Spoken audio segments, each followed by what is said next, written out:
Yo, what's up? A viewer sent me a message today saying, hey, I'm having trouble in Blackwing Lair. Can you look at our logs if you have time? I started looking at the logs and then I started thinking, I'll make a video about this. I asked permissions and they said, yes, you can make a video. The reason is because hopefully some people will, learn from this because they're making some mistakes. And you can see that he says, I've subscribed to your channel and this video was amazing, referring to how to maintain Blackwing Lair. Check it out. And we're going to find that in spite of this video, they're not using any of the strategies in the video. What? I give you a guide and then you don't follow it. And then you come to me saying, how come we're wiping? Let's get into the log review and let's see where they went wrong. Here are the logs. They didn't kill all the bosses. They did kill Fire Mob, but they could not get Ebanrock down. Now, let's compare that to my guild. 55 minutes, we did all the bosses. We have some new players in this raid, but we do have a strong core. No wipes on my part here. And specifically, I want to compare our comps and kill times. Now, this is mine is Horde and theirs are Alliance, but let's look at Vael. We did a 32-second Vael kill, and they did a 1 minute and 22-second Vael kill. So let's review Vael. What's going to happen is at 15 seconds, a caster gets the burning adrenaline on them, and they will soon die thereafter. Then another caster, and then whoever has threat, so the main tank. So it goes caster, caster, tank. And so if the boss is not dead at 45 seconds, the main tank will die. After that, hopefully you have a second tank who's going to get threat. And that's what happened. And, wow, actually I just realized they had a couple wipes on Vael, which makes it tough, right? Because when Vael starts, you have nothing around you. Because when Vael starts, the boss is like sleeping. When you wipe, you have to engage him a bit differently, which sucks. They did not use world buffs, hardly at all. But let's look at Vael here. Let's look at the replay of the kill.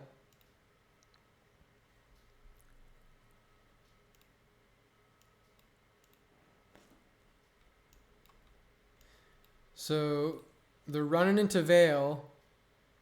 They have some DPS on one side, some DPS on the other side. A big tail whip there.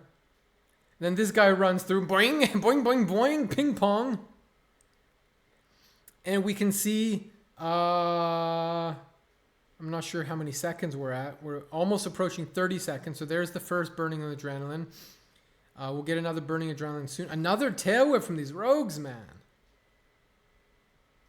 Here's burning adrenaline goes out on this guy, Billy the Pilgrim. Get out of there, Billy. Good blink. And that guy's dead. Pristine just got, hold on, let's just pause it here. So the boss kind of goes crazy, probably facing over here because these guys got tail whipped. Vael is targeting Mystique. I think that's a hunter. And now it's on Cervantes. He popped war buffs here to secure threat because that's why they were wiping on the first couple pulls. And they do secure this fight. But that's rough, man. That is really rough. Isn't it? And I just want to look real quick here. There's something just crazy. So here's their damage, and here's our damage on Vael. So we have all of our DPS above 1,000 pretty much. Some of the rogues are still not super geared. Toguro is like the X tank. He's at 1,100. We have Ajax over here. I thought he was dead. He didn't die this fight. He's a deep prot warrior. He did 76 DPS. 76 DPS. Like dead weight there. Just the wrong spec. This is the power of world buffs. Obviously, their comp is not great. They have 7 mages, 5 hunters, and a shadow priest. We have warriors, some rogues, but only 2 hunters, 5 mages, 3 locks. Even too many locks, in my opinion. But world buffs are powerful. If they popped world buffs, probably they wouldn't kill the boss in 45 seconds, but I think they'd have an easier time if they pop world buffs. That's just my opinion, but I understand why they don't want to use them. They're kind of pussyfooting around, honestly. Now, here's something that I cannot believe. I cannot believe. I shit you not. The entire raid, I checked every person, is wearing the Onyxia cloak. What the heck? You do not need a Onyxia cloak on Razorgore, on Vale. You definitely do not need an Onyxia cloak on Signor de Lenagi Capazote. They use an Oni cloak the whole frickin' raid, man. You only need Oni cloak on tanks, and it's safe to have it on healers and such and DPS on these bosses. The 3 dragons and the last boss. 4 bosses! Now, let's look at the replay here on Senior. So first of all, the positioning is not great. This is definitely not how I recommend people do the fight, but they're tanking it in this corner here instead of having the back to the wall here. And what this is going to do is they're going to get the suppressor popping up on them. And there's mages. What is Billy the Pilgrim doing over here, man? You're going to get pulling all these whelps in. It's just a really goofy. A priest was here, gets knocked here. Now this guy's got whelps on him and stuff. They kill it and no one dies, but it's just not good positioning here on Senior. Senior, man. Look at Firemaw. And we'll just look at the kill here.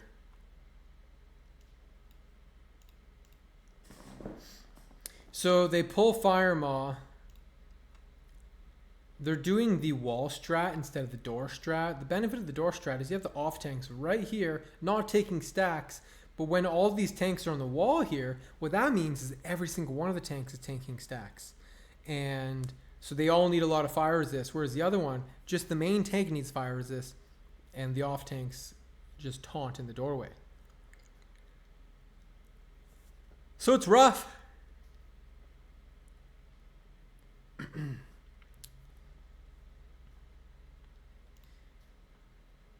It's ugly, but they do get it killed. But a lot of people are dying. And then let's take a look at Ebanrock.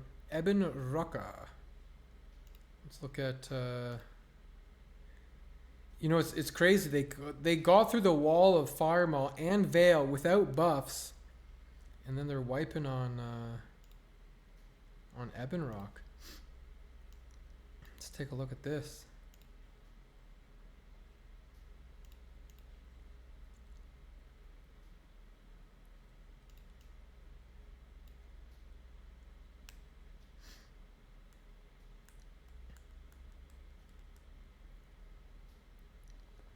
In my opinion, the boss is too far over. It should be a bit more here.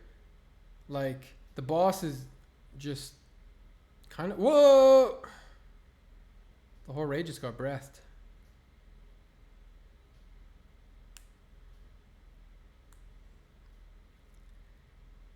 Yeah, man. I'm really surprised that they're having issues here, but look where the boss is being tanked. You see where Ajax is? That's pretty much where the boss should be. And then let's just look at the replay over here on my end. Or not Firemaw, for Ebanrock. So let's look how I pull the boss. So here's where the off tanks are standing. I'm pulling the boss, and I'm going to stand like right here. He was over here, too far. I'll be like right here, right? Where am I? Right here. And I got the boss here, and then they point him, they taunt this way, and I taunt this way. One way or the other. So it's on me. I'm going to hold it until I get the debuff. I get the debuff, and then I'm not sure why it says it's facing me. He should be facing like that direction, but anyways, it's not animating properly, but it should be facing Toguro now. And then, because Toguro has the debuff, so I taunt off, and it's facing this way now. But we keep it stationary. So DPS need to make sure that they don't rip. Let the tanks establish, and then it's just, whenever they get a debuff, it's just taunt. So I have the debuff, so they're going to taunt off of me at some point. And Toguro taunts it. Now he gets the debuff, so either Sex Slave or myself taunts it, so I taunt it. So it's facing this way at me. And it's a kill. Easy. So yeah, that's really unfortunate that... let's look at another replay here. This one. Let's see what's going on here. So he's pulling it down. This guy's just in the wrong spot. What is happening here? Pristine's over there. What is going on, man? And Ebanrock is, the tank died. Crazy. They're not using world buffs. I think they need to use world buffs and pop a flask. They've been pussyfooting around. I'm like, why are you guys not using world buffs? They say, oh, we want to save it for Chromag and Nefarian. Like, bro, you're not even getting to Chromag or Nefarian. You need to pop the buffs and full send. That's my opinion. And work on the tank positioning. And take the freaking cloaks off when you're fighting a boss that doesn't do Shadow Flame. Crazy. I don't know if it's the person who watched the video asking for help who's making these decisions on tank positioning, or is it, someone else in the guild saying, no, oh, that thing that Dwarf Lord says, no, we're going to do it a different way. We're going to do a different strategy. Well, how's it working out for you? So anyways, I didn't want to do a crazy deep dive on the log, but basically they're not using world buffs. They have some not ideal positioning on seemingly all the fights. Broodlord, Firemaw, and Ebanrock. Just bad positioning. And tanking is all about holding threat and boss positioning. And they're kind of losing threat, or they're not positioning it properly. So hopefully they can work on those things. If you enjoyed the video, drop me a sub and a comment. Catch me live on my Twitch channel, Dwarf Lord TV, to connect with me or say hi to me in game on any of my characters. Dwarf Lord out. And they say that the Dwarf Lord could save us. I'm not gonna pave here and wait. I'll hold on to the beard of the Dwarf Lord. Watch as we heroic leap away.